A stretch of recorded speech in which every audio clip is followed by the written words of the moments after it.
Working here is kind of a dream job, and it came totally on accident. I was um, playing with computers ever since I was a kid, but I never thought I would work in games, and I just picked that as a major in college when I went to Berkeley, and just happened to see this job listing for computer programmers who were interested in writing, and I always thought I'd be a writer, and this happened to seem like a opportune thing, and it said Lucas on it, and I thought, well, why not? And so I came, and the job was to help wire scenes together for Monkey Island, the secret of Monkey Island, and working with Ron Gilbert and Dave Grossman, who later ideated a game just with Dave called Day of the Tentacle, and that was the first game that we got to design ourselves.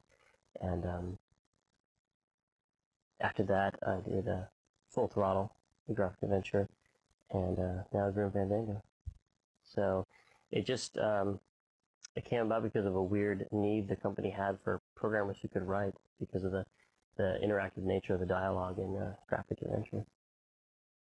Well, first off, it really appealed to me just to do a game. This is a game that I wanted to do before I had actually pitched Full Throttle, but it was so strange and hard to really understand at first glance that I didn't dare push it through. And after completing Full Throttle, having a little more of a track record and a little more experience, decided to tackle this slightly much more ambitious story project, technically and artistically.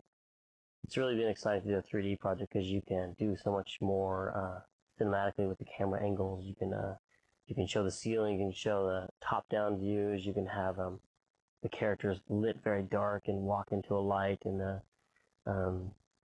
do a lot of tricks, and just to have a lot more freedom in how you express the story. We started just trying to prove that you could do this, and so we made really rough tests of a 3D character walking around in a 2D environment, and the trick is to have the character go, behind objects and through environments to actually look like he's going through a 3D environment when actually he's just walking in front of a 2D environment. That's been one of the biggest challenges.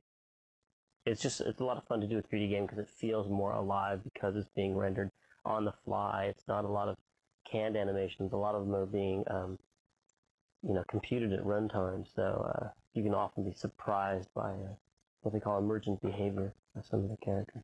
Although it's not a lot of AI or anything, just because it's always eerie when Manny looks at the camera when you didn't expect him to. It kind of catches you off guard. Grim Fandango is our first 3D graphic adventure, and it's based on and inspired by Mexican folklore, which describes the land of the dead where souls go when people die, and the soul has to make a 4-year journey across the land of the dead to get to the ninth underworld, which is the land of eternal rest. And your character, Manuel Calavera, or Manny, is a travel agent to the land of the dead who's stuck there trying to get out. You need to help him get out. And in so doing, Manny becomes mixed up in a crime syndicate and ends up having to make a little road trip across the land of the dead himself and travel for 4 years on his own journey.